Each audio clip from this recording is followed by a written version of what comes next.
오늘 이 신명기는 신명기라 하면 모세오경의 5번째 책이죠. 마지막 책이에요.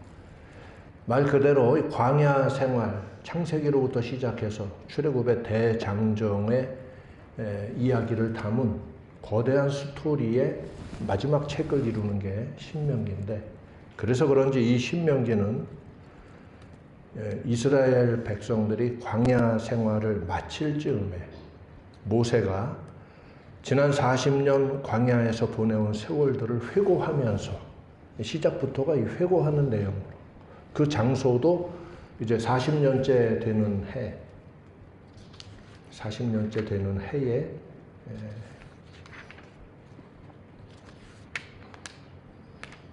11월 40년째 되는 해가 이제 맞춰지는 제 11월 그달 초일에 모세가 백성들을 향해서 이제 이야기하였다 하는 서론으로 시작합니다.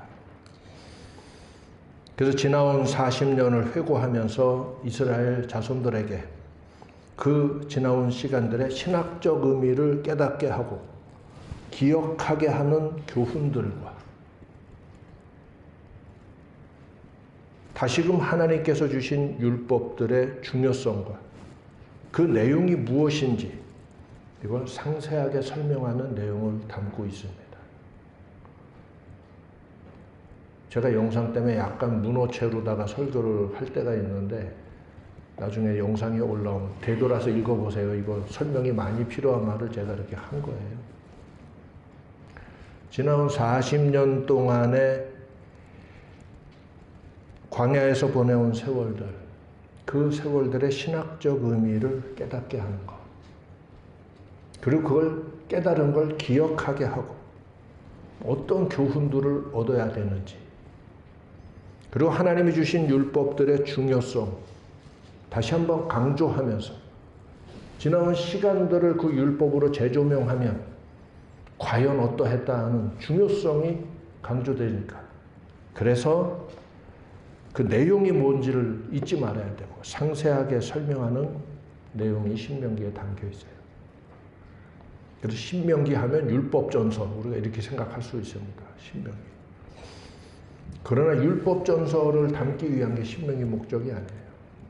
물론 그것도 목적의 하나지만, 중요한 목적의 하나지만, 이 전체의 장차 이스라엘 백성이 가나안 땅에 들어가 그 땅을 얻게 될 때에 그들이 어떠한 존재가 되어야 하며 어떤 방식으로 삶을 살아가며 하나님께 복을 얻고 하나님의 이름을 세상에 증거해야 될 민족이 되어야 한다 하는 것에 대해서 교훈하면서, 이게 신명기 전체 내용을 읽는 거예요.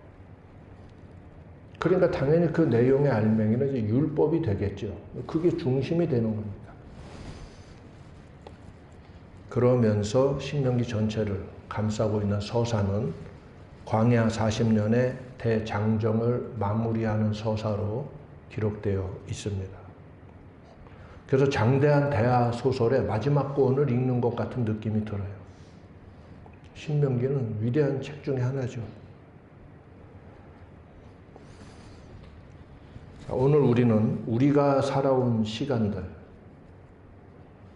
이 말씀, 신명기 말씀 앞에서 항상 나를 돌아봐야죠. 우리는 우리가 살아온 시간들과 지금 내가 여기에 서 있는 시간에 신학적 의미를 항상 묵상하고 생각할 줄 알아야 됩니다. 이런 용어가 마치 학문적인 용어처럼 들릴지 모르지만 그렇긴 한데, 성도라면 이 정도는 일상의 언어가 되어야 합니다.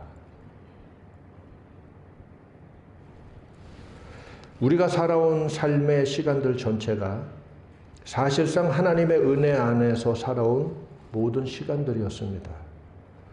하나님과의 그때그때의 관계가 어떠했든지 어떤 시간도 내가 하나님과의 관계를 벗어나서 사라진 시간은 없습니다.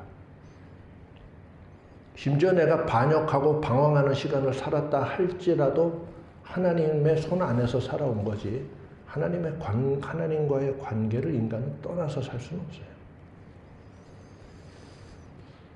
그 모든 시간들 속에서 내가 하나님 앞에 어떤 관계를 가지고 있었으며 나는 어떤 가치와 기준 위에서 그 시간들을 살아왔는가? 그리고 그때 내 삶의 결과와 내용은 어떠했는가? 이런 것들이 내가 지나온 삶의 시간들 속에서 찾아야 하는 신학적 의미들이에요. 이런 게 신학적 성찰이에요. 이걸 생각하고 성찰하고 되새겨볼 줄 아는 사람이 되어야 말씀을 제대로 배운 제자들이라 할 수 있겠죠.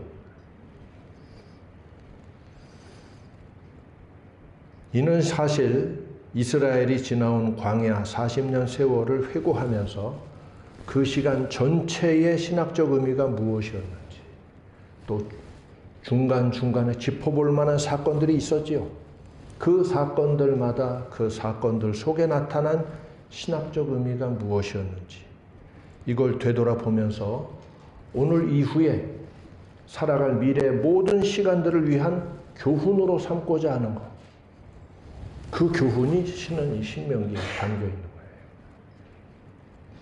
그래서 우리는 이 신명기 말씀을 단지 3인칭으로 읽을 게 아니라 이 말씀 앞에서 내 시간 내가 살아온 인생들에 대한 신학적 회고가 있어야 돼.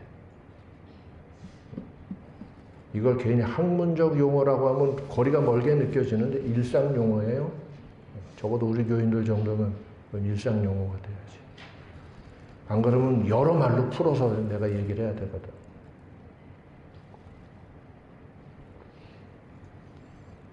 여러분이 지나온 삶의 신학적 의미들을 돌아보시기 바랍니다. 이런 걸 적어볼 줄 아는데 영적인 자서전이 될 수도 있겠죠. 흔히들 역사를 모르는 민족은 미래가 없다고 말하지 않습니까? 지나온 시간들을 성찰하고 그 의미를 되새기고 거기서 교훈을 얻을 줄 모르는 민족은 오늘 살아가는 시간, 내일 다가올 시간들에 대해서 교훈 없이 살아가기 똑같이 될 거 아닙니까? 당연히 그런 민족이나 공동체는 미래가 없지요. 하물며 성도는 자기가 지나온 시간들의 신학적 의미를 성찰할 줄 모른다면 그 사람의 미래도 별다른 비전을 볼 수가 없는 거예요.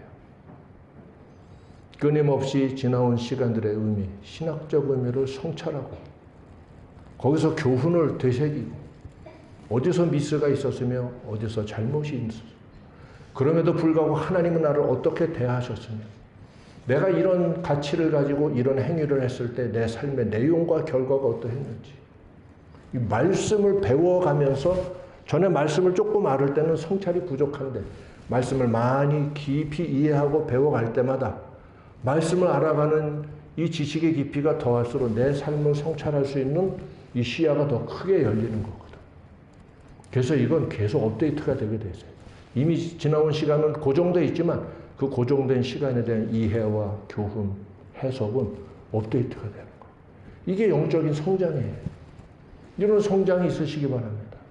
이런 사람일 때 오늘 그리고 내일 내가 어떤 비전과 어떤 기준을 가지고 어떤 목표를 향해 나아가야 될 것인가. 되겠지.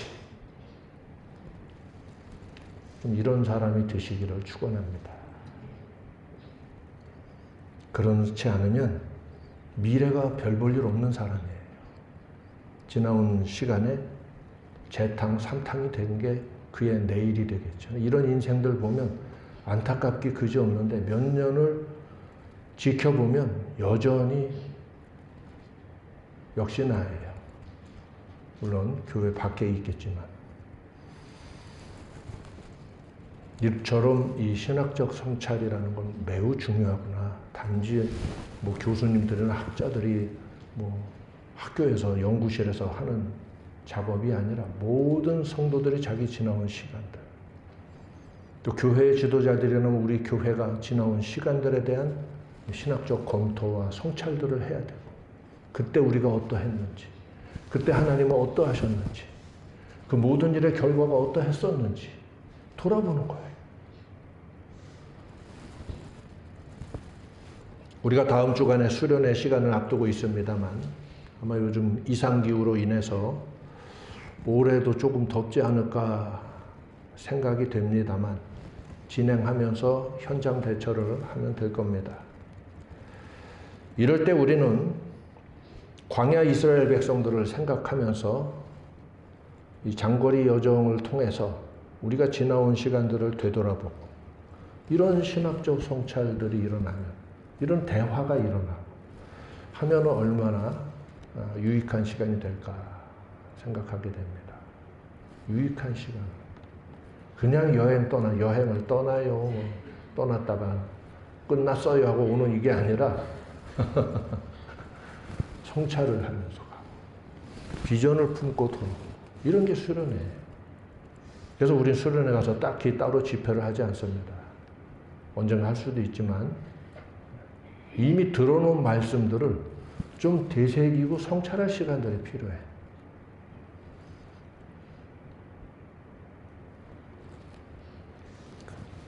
이렇게 이 신명기는 지나온 시간들에 대한 회고, 그런데 모세오경의 다른 어떤 책들보다도 교훈과 이 율법에 대한 새로운 앞으로 나아가야 될 준칙에 대한 내용이 가장 많이 담겨 있는 게 신명기. 신명기 법전이라고 하잖아요.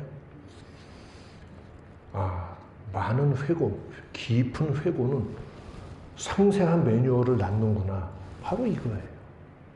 인생의 성찰을 통해서 내일에 대한 상세한 매뉴얼이 나타나지 않는 인생은 별볼일 없다니까. 미래가 암담하다니까. 지나온 시간의 실패를 깊이 성찰할수록 매뉴얼이 두터워지겠죠. 그때 이랬었고, 그때 좋은 기업이나 아주 훌륭한 생산 현장은 이런 게 두터운 거예요. 미국의 자동차 회사들 어떤 특정 분야는 아직 우리나라 자동차 대기업이 따라가지 못하, 범접하지 못하는 영역이 있죠. 유럽도 마찬가지죠. 왜냐하면 그 사람들의 100년, 120년 넘는 세월의 이 경험을 통해서 끊임없는 이 연구자들과 기술진들의, 이건 신학적 성찰이 아니라 기술적 성찰이죠. 경험치와 성찰이 쌓여서 매뉴얼이 두터워지는 겁니다. 그래서 타이어를 만드는, 타이어 회사는 타이어의 성찰을 해요. 서스펜션을 만드는 서스펜션의 그 두터운 매뉴얼, 각각의 차량의 목적에 따라서. 그래서 작은 부품이나 소재 하나까지도 철학이 담겨 있고 엄청난 매뉴얼에 경험치가 담겨 있는 거예요. 이걸 후발 국가에서 모방해서 만들지만 모양은 같은데 맛이 다르죠. 이렇게 되는 겁니다. 인생도 그와 같습니다. 자기 지나온 인생, 교회도 교회가 지나온 시간들에 대한 신학적 성찰을 통해서 두터운 매뉴얼. 이스라엘은 40년 광야 생활을 하나의 민족이 하나님 앞에서 출애굽기 때에 이미 시내산 하나님의 언약과 율법 이것을 받은 백성들이 그 받은 매뉴얼을 가지고 40년을 지나온 시간 속에 어떠했는가. 이 시간의 끝에서 모세가 되돌아보며, 모세 정도만 그걸 해줄 수 있겠죠. 되돌아보며 모든 시작의 시내산으로부터 시작하여 성찰을 하고 다시금 두터운 매뉴얼, 경험과 체험, 많은 감정들이 담겨 있겠죠. 그것들을 가지고 기록한 성경책 중에서 가장 무거운 책이 신명기 책일 거예요. 종이의 무게가 아니라 그 담겨있는 역사의 무게, 성찰의 무게가 신명기만큼 무거운 책이 없어요. 그래서 이 신명기는 성경 모든 책들의 중심이라고도 할 수 있는, 이처럼 이 신학적 성찰이라는 것은 매우 중요하구나. 오늘과 내일 미래를 향한 매뉴얼을 만들어지는구나. 우리 민족을 보면 이게 안타까워요. 수많은 시간들을 지내오면서 역사적 성찰, 철학적 성찰이 부족합니다. 그러니까 내일을 향한 매뉴얼이 없어요.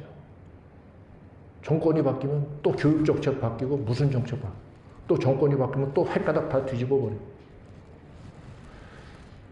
바뀌는 건 바뀌는 거지만 민족 공동체, 국가 공동체는 동일하잖아요.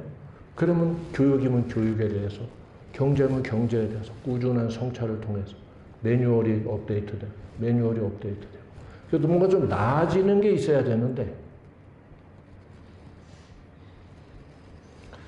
그런 게 안타깝습니다. 이 나라가 어떻게 나아가야 하는지에 대한 교훈도 이 말씀 안에서 우리가 발견할 수 있는 거예요. 이런 청년들이 일어나고 장성하게 돼서 이 나라의 기둥들이 되는 그런 미래가 이 땅에 임하기를 간절히 기도합니다. 자, 이렇게 이 광야 생활 40년의 끝자락에 모세가 지나온 시간들을 회고하며 하나님의 계시를 받은 대로 백성들에게 교훈과 명령을 다시 한번 주는데 하나님이 중요한 지시를 모세에게 내리십니다. 이제 이 백성이 가나안 땅에 들어가 그 약속의 땅을 얻게 될 때가 다가왔는데 모세, 너는 들어가지 못한다. 너는 느보산에 올라가서 비스가산 꼭대기로 가서, 느보산은 이제 큰 산이고 거기 이제 봉우리마다 이름이 있겠죠. 느보산에 비스가산 정상에 올라가서 너는 저 끝에 헬몬산에서부터 이 이스라엘 남방까지 그리고 저 끝 대해까지 그 땅을 바라봐라. 모세가 한번 하나님께 간구는 했었거든요. 저도 들어가서 그 약속의 땅을 꼭 보고 싶습니다. 한 번이라도 보고 싶습니다. 하나님께서 너는 들어가지 못한다. 그 대신 느보산에 올라가서 비스가산 정상에서 너희 후손들이 장차 들어가서 얻게 될 땅을 바라봐라. 보게 하셨어요. 눈으로만 보고 모세는 거기서 생을 마감하게 됩니다. 그리고 두 번 다시 나한테 이걸로 기도하지 마라. 하나님의 확정된 뜻이죠. 그래서 모세가 알겠습니다. 순종하고 하나님의 그 다음 지시를 내리시는데 오늘 읽은 말씀, 너는 여호수아에게 명하고 그를 담대케 하며 그를 강경케 하라. 똑같은 의미의 말이에요. 하자크라는 말과 아마츠라는 말인데 둘 다 be strong. 그리고 strength, 강하게 하라. 그를 강하게 하라. 그를 담대하게 하라, 강하게 하라 하는 강조의 말씀이에요. 굉장히 중요한 거죠. 여호수아에게 모세가 남길 마지막 유언의 핵심이 그를 강하게 하라. 그는 이 백성을 거느리고 건너가서 내가 볼 땅을 그들로 기업으로 얻게 하리라 하셨느니라. 이 얘기도 모세가 전달하는 거예요. 그리고 나중에 이제 쭉 말씀을 하고서 38장 신명기 이제 끝부분에 가서 마침내 모세가 여호수아에게 하나님 명령한 대로 이제 안수하고 그를 세우는 장면이 나타나요. 이게 이제 한 자리에서 이루어진 거예요. 지금 하나님이 모세에게 내리신 이 명령은 사전에 어느 때에도 전혀 언급이 없었던 말씀입니다. 사전에 모세와 의논하신 적도 없고 누구를 세우면 좋을까? 뭐 이러신 적도 없고 하나님께서 이때 광야 생활 마지막 끝자락에 모세에게, 그것도 11월 달에 모세에게 말씀하신 거예요.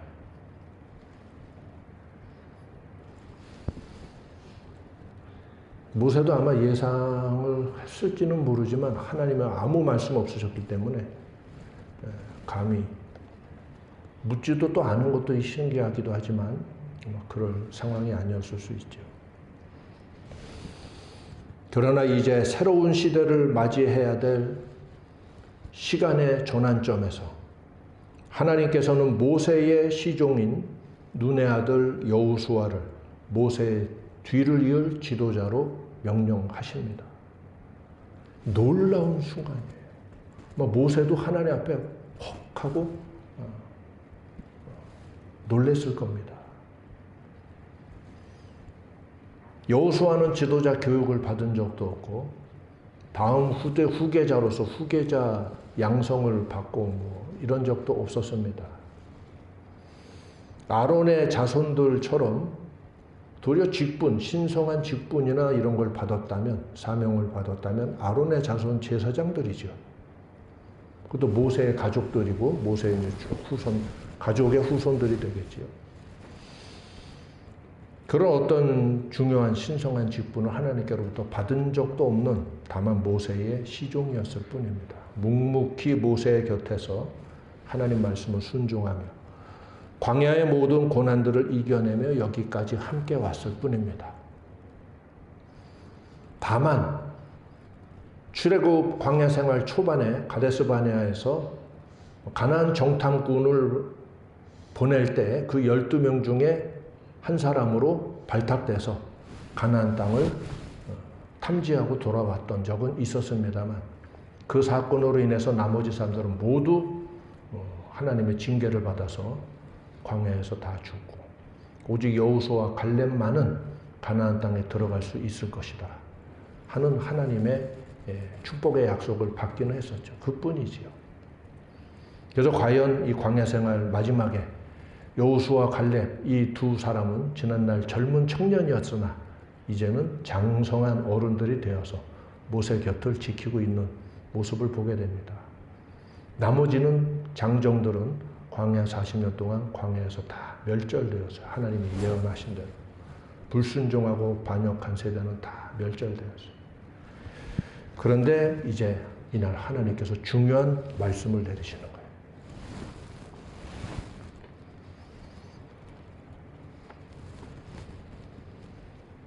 놀랍지 않습니까? 하나님이 이날 여호수아도 아직 자기가 어떻게 될지를 생각도 못하고 있는데 이 말씀 다 마치고 나서 모세가 여호수아 불러서 하나님의 명령을 전하고 이제 그를 백성들 앞에 기름을 부어 세우는 이런 장면이 여호수아도 적잖이 당황했을 겁니다. 다른 분도 아닌 모세의 뒤를 이어서 모세를 대신할 하나님의 사람으로 여호수아가 자신이 택함 받았다는 사실을 얼마나 놀랐을까요? 그리고 이제 모세가 없는데 자기가 이 모든 백성을 이끌고 가나안 땅에 들어가서 이 모든 족속들을 몰아내는 전쟁을 수행해야 되는 광야 40년 못지않은 중대한 사명을 여호수아가 받게 될 때 그의 마음이 어떠했을까요? 그래서 하나님이 모세에게 그를 강경케 하고 그를 강하게 하고 강하게 하라 하는 말씀을 주시는 걸 볼 수 있습니다. 저는 이 말씀을 읽으면서 다시 한번 놀라게 됩니다. 이 상황을 마음속에 그려보면서 생각할 때 사전에 어떤 하나님의 어떤 뉘앙스도 없으셨는데 이 마지막 날 중요한 계시들을 모세에게 말씀하실 때 그 끝에 여호수아를 세워 너를 대신하게 하라 하는 말씀을 마침내 하늘로부터 내려온 거예요.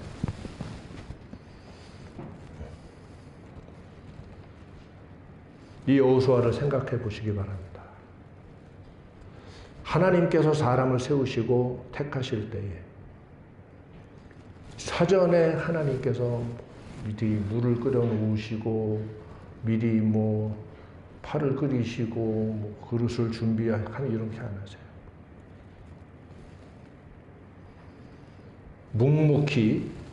묵묵히 광야 생활 많은 아까 회고를 말했죠. 많은 이야기들 속에서 여호수아가 지켜온 시간들과 그의 삶, 그 삶의 모습들 속에서 하나님이 그가 지켜왔던 것, 그가 흔들리지 않았던 모습, 그리고 그 무엇보다 하나님을 향한 믿음, 그 신뢰가 어떤 상황에서도 요동하지 않는 그의 견고한 심지를 하나님이 40년을 지켜보신 거예요.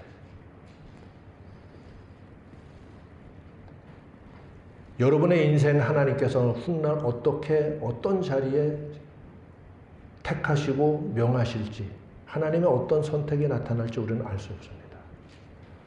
그러나 나에게 주어진 시간을, 그 모든 시간들을 되돌아보고 신학적 성찰을 하게 될 때, 하나님께서 이를 돌아보실 때에 여호수아와 같이 순수하고 충성되고 강직하고 이 모든 것은 그의 믿음으로 이어지죠. 그래서 이것은 사실 하나입니다. 그의 품성과 그의 인생의 내용을 점철하게 되는 하나의 요소예요. 인생을 이와 같이 하나님 앞에 성실함으로 충성됨으로 머리 굴리지 않는 순수함의 강직함으로 젊은 시절을 살아가고 인생의 모든 문제를 대응해 나갈 줄 아는 사람들 되시기 바라요. 하나님은 그 시간들의 서사를 지켜보고 계십니다. 그리고 중요한 시간의 전환점에서 하나님은 여러분의 인생에 결정을 내리시는 거예요. 잠깐 요셉의 그 조상된 요셉의 이야기를 되돌아봐도 비슷한 내용이 나타나죠. 그죠? 애굽으로 팔려갔으나 그가 지나온 그 감옥 생활, 또 노예 생활, 이 시간들 속에서 그가 지켜오고 견지해왔던 태도와 모습들. 잠깐 생각해봐도 같은 맥락을 발견할 수 있죠. 어느 날 그가 생각지 않을 때 하나님께서 그를 애굽의 파라오를 대신할 만한 최고 권력자로 요셉을 세우는 그 장면이 나타나죠. 이집트 역사의 획기적인 역사예요.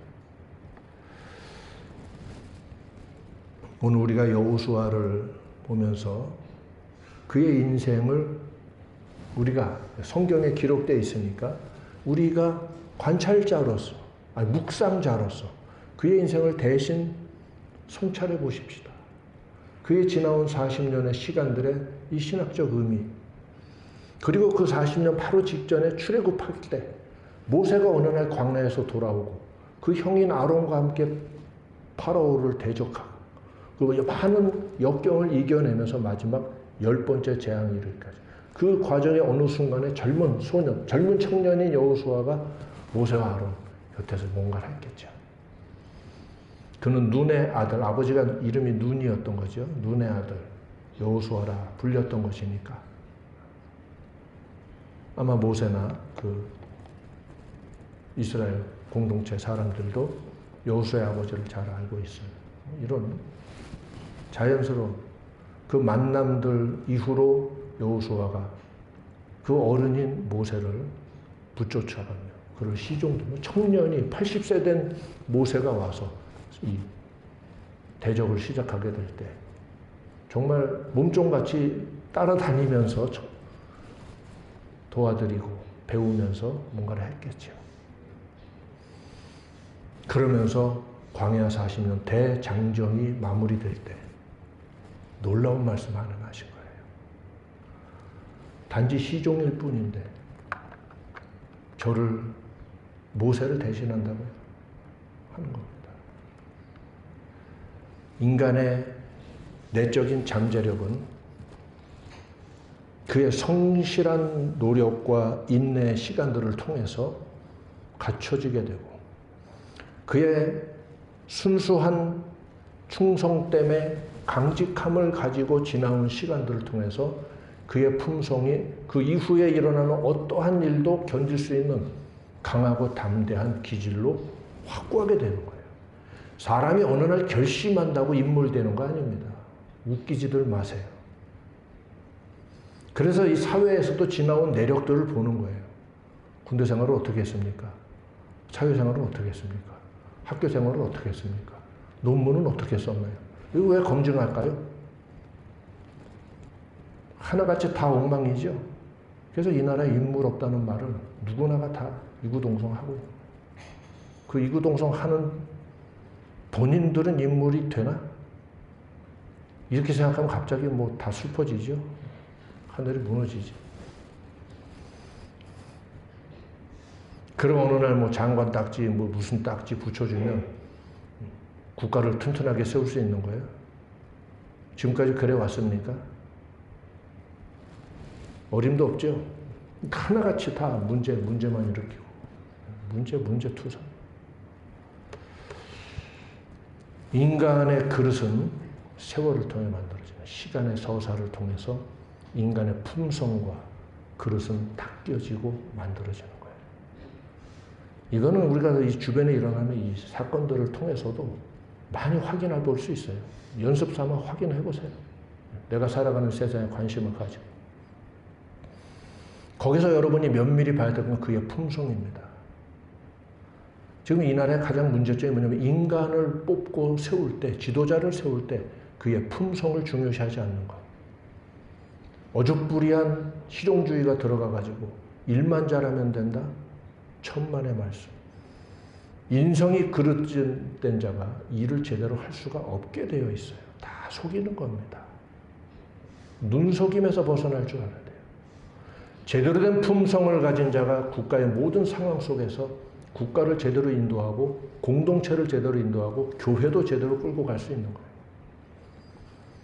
사람의 품성은 시간의 서사를 통해서 형성되고 완성돼요.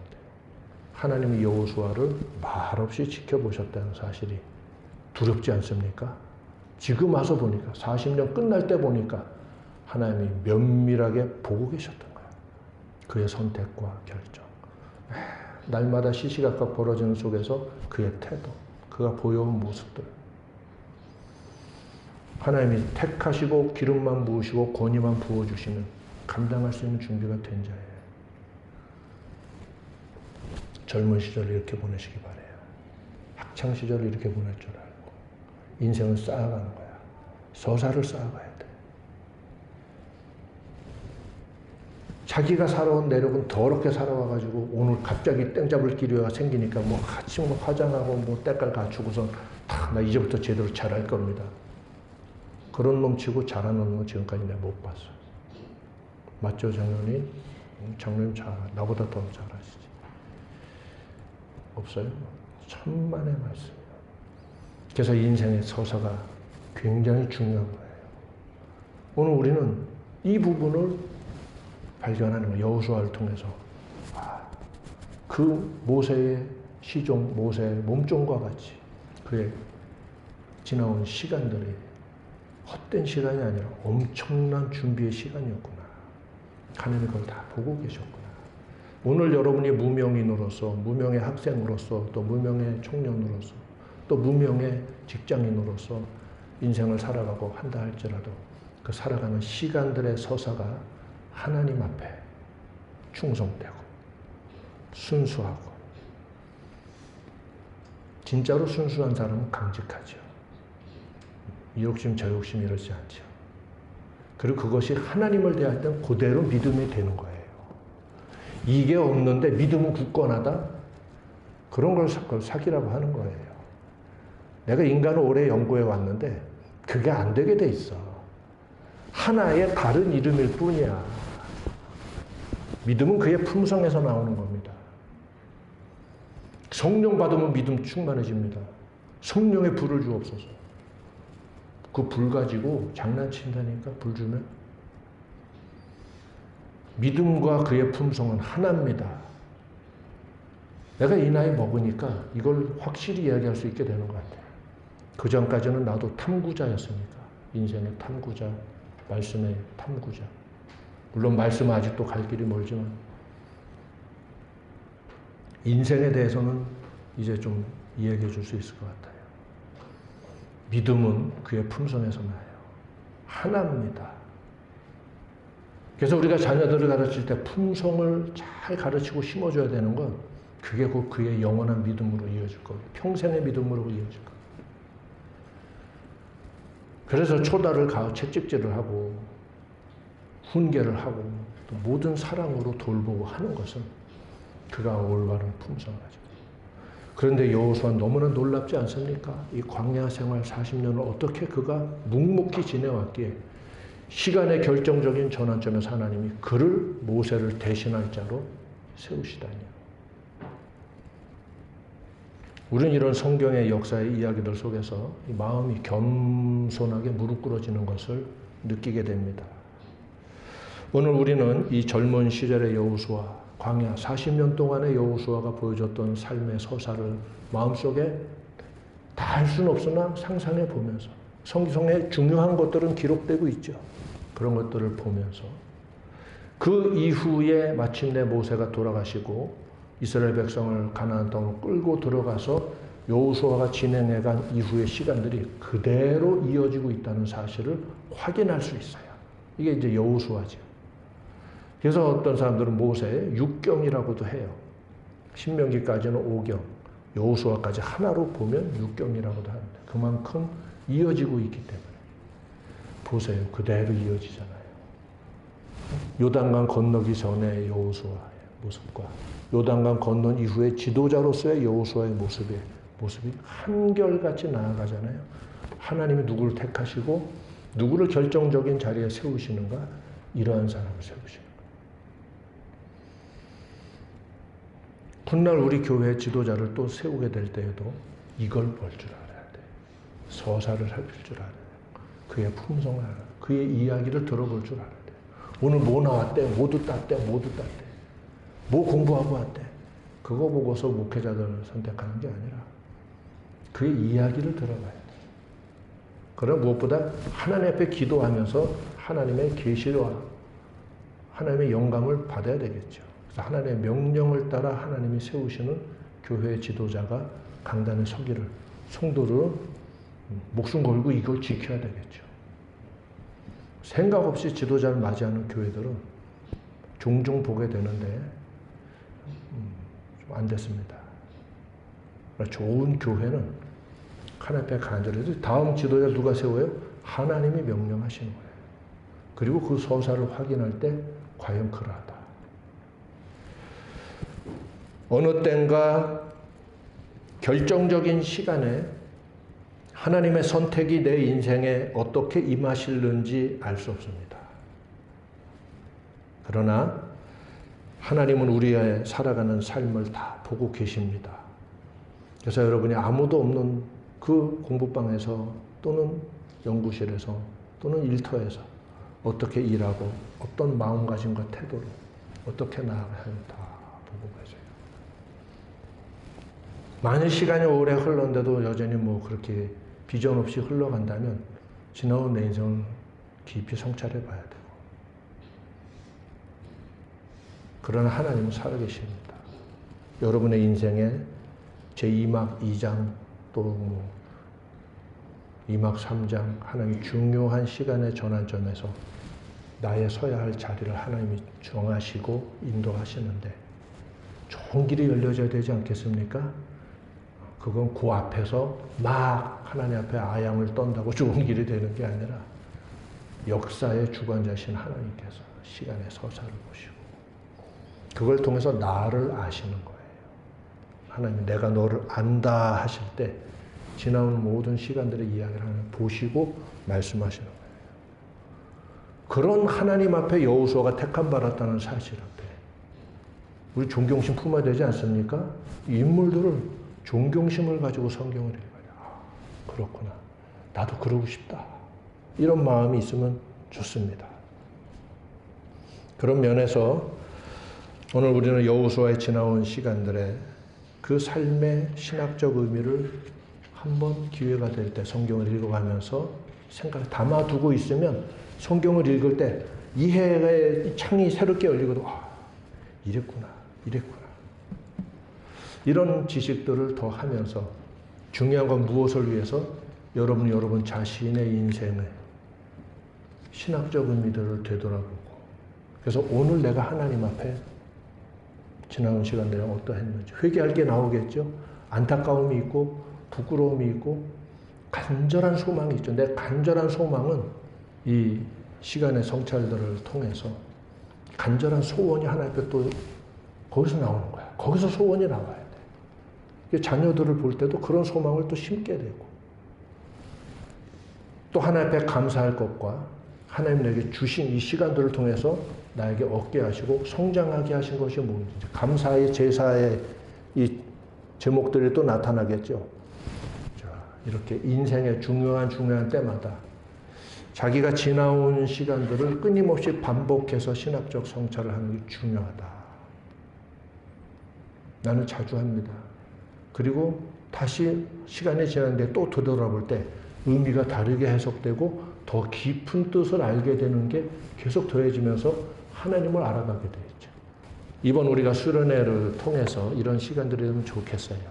즐거운 여행도 하면서 장시간 운전도 하고 하면서 돌아보고 그냥 부부간에도 이야기하고 또 친구들하고도 이야기할 수 있고 하면서 여호수아가 하나님 앞에 여러분의 인생의 중요한 새로운 전환점에서 하나님 놀라운 자리에 세워주시는 다음 단계를 하면서 성장해 가는 이런 축복된 사람들 되시기를 주의 이름으로 축원합니다. 우리 하나님 앞에 기도합니다. 주여, 이 여호수아에 지나온 시간들을 저희가 말씀을 통해서 상상하고 생각하며 기도합니다. 하나님 앞에 기도하고 주여 내 인생을 돌아보게 하시고 하나님 앞에 이렇게 인정되고 세움받는 그러한 자로 살게 하여 주옵소서. 소원을 하나님 앞에 아뢰고 기도하십시다. 은혜 아버지 하나님, 감사하고 사랑합니다. 이 놀라운 은혜를 주시고 성경의 모든 말씀과 서사들이 감동과 감격으로 기록되어 있으며 모든 말씀은 하나님의 감동으로 된 것으로 교훈과 책망과 바르게 함과 의로 교육하기에 유익하니 이는 하나님의 사람으로 온전케 하며 또 모든 선한 일을 행하기에 온전케 하려 함이라 하신 말씀대로 주여 저희를 온전케 하시고자 이 귀한 말씀과 이 귀한 장면들을 보게 하시니 감사합니다. 말씀 앞에 옷깃을 여미고 이 말씀 앞에 겸손히 무릎을 꿇게 하여 주시고 이 말씀을 단지 듣고 잊어버린 자가 아니요 이 말씀을 통해 우리 자신을 생각하고 내가 지나온 시간을 돌아보게 하시고 나의 서야 할 자리가 어디이며 나의 나가야 할 길이 무엇인지를 교훈을 얻으며 하나님의 율법의 말씀, 하나님의 생명의 교훈들을 통해서 우리의 인생의 여호수아와 같이 하나님 앞에 택함받은 귀한 믿음의 사람들과 같이 잘 사라지게 하시고 주어지는 시간들을 인내로서 성실로서 그 순수함으로써 믿음으로써 살아가는 저희들 되게 하여 주시어서 저희가 살아간 믿음의 싸움들, 믿음의 시간들 이것을 지키기 위해 견뎌내야 했던 모든 고난과 인내가 마침내 하나님 앞에 큰 약속을 얻게 하시고 큰 복을 얻게 하여 주시고 인생의 더 높은 자리 위에 세워지는 이러한 복된 성도들, 이러한 제자들의 삶이 되게 하시고 인생을 통해서 교훈을 전하는 자리에까지 나아갈 수 있는 우리 성도들 되게 하여 주시고 이 비전, 이 소망을 품고 하나님 앞에 부르짖으며 날마다 기도하는 삶을 살게 하여 주시옵소서. 감사하고 사랑합니다. 이 귀한 축복이 우리 성도들에게 임하게 하시고 이 수련의 모든 일정들도 하나님의 이 놀라운 은총 가운데 이루어지는 은혜로운 시간들 삼아 주시옵소서. 예수님 이름으로 간절히 기도합니다. 아멘.